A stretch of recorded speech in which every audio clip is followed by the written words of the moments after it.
Hello and welcome to a new video. This is Rick Adrift. I do travel vlogs here on YouTube, and this is my second channel where we look at very underrated cities in all corners of the world. Today our city is Dhaka, the capital of Bangladesh, and it is a very special one. I got the map pulled up right here, and as you can see, Bangladesh is kind of nestled into India. It is surrounded by India and then also Myanmar at the southeast corner right here, and Dhaka, the capital, is right in the center of Bangladesh. As you can see, it's a huge city. It goes all the way from here in Ghazipur in the north to down here in Mushinganj, I think that's what it's called, in the very south. So it is a very large city. And when most people think about Bangladesh or Dhaka, they think of a very densely populated place. A place that is maybe a little bit tight, a little bit claustrophobic, a little dirty. That's what people think of Dhaka, at least from my experience. When I talk to people, that's what they say. Also, of course, many travel vlogs show that side of Bangladesh. But it's not all like that. There are very rich neighborhoods in Dhaka, and I will show you some of them in this video. Let's start with the center, because the center of Dhaka is very cool. There's the Lalbagh Fort over here, which is the main touristic site of Bangladesh. That is what it looks like. The entrance fee is under $2, which is of course incredible. So if I went to Dhaka, this will be the first place I visit. As you can see, it's very ancient, very, very old, surrounded by old Dhaka. There you have some photos on the screen. It's very beautiful, very, very beautiful. So there's that. And if we take this little man over here and we put him into old Dhaka, then this is what it looks like. And this is what most people associate with Bangladesh. These type of streets, lots of fruit vendors, and just very tight. These posters everywhere.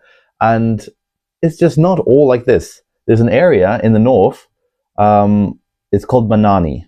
And that is an area that has a lot of rich villas, a lot of nice apartment complexes. You can't even get into it if you don't live there or you're not invited.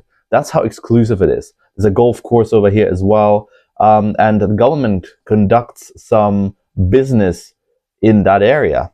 So there are some government offices there.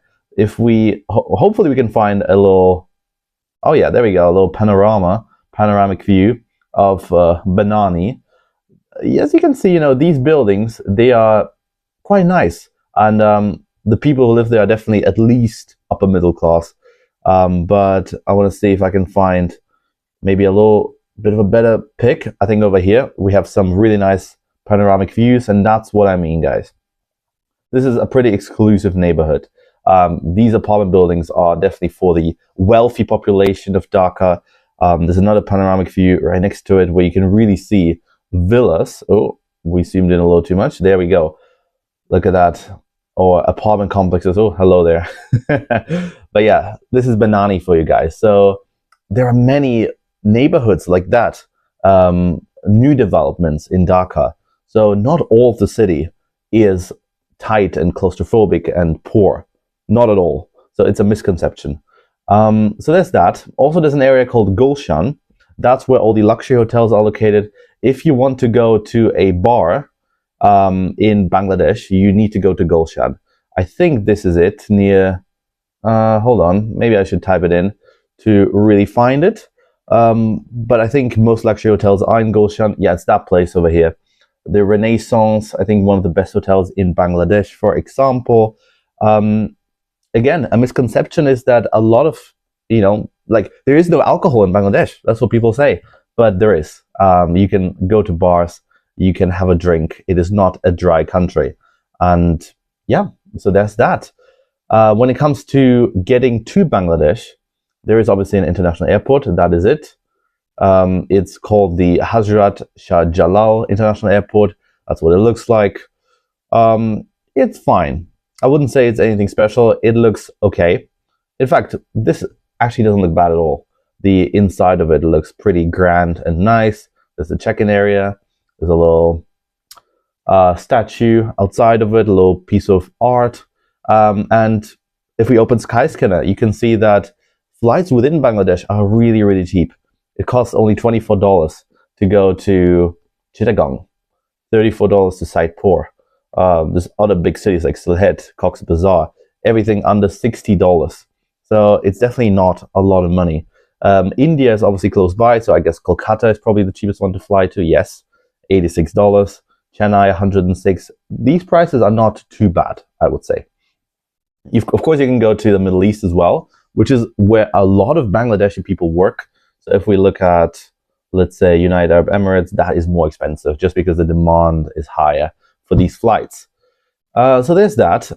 Within Bangladesh, you can also take trains, which are sometimes during the holidays extremely overrun and overloaded. Of course, everybody has seen the videos of people on the roof of trains in Bangladesh.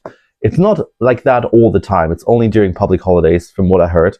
So normally, you can find a seat on a train in Bangladesh. But if you're scared of that, you can take a bus. And for instance, here I typed in Dhaka to Khulna, and I got these buses, $17, $22, $28. It's a 7-hour ride.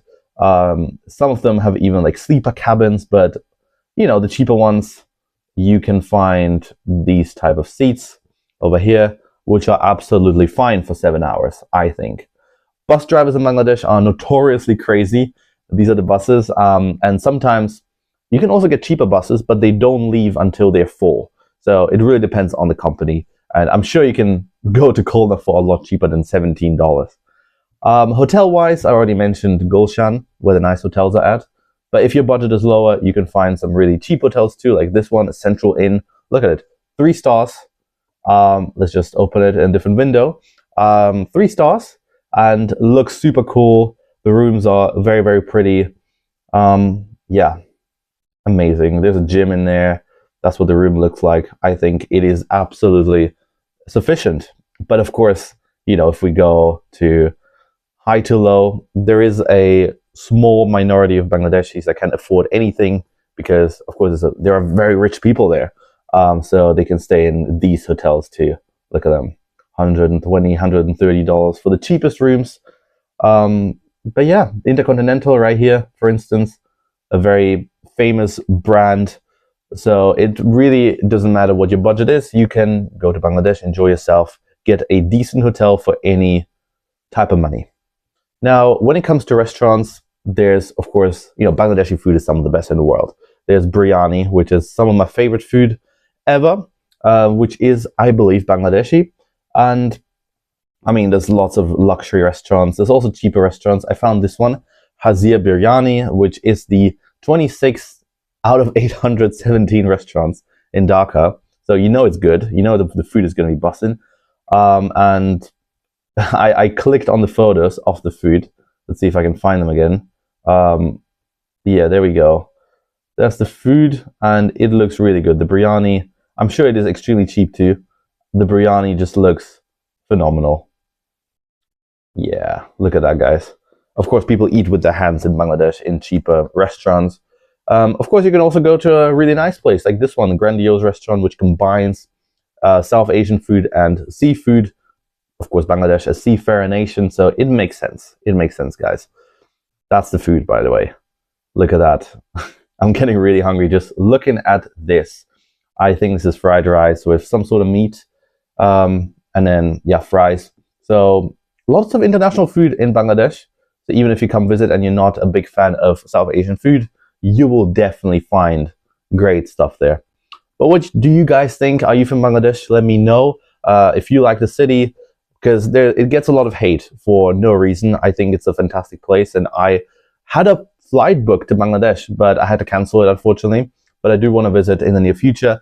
Let me know what I should see when I go there. And yeah, please like and subscribe. And I'm going to see you all very, very soon in the next video.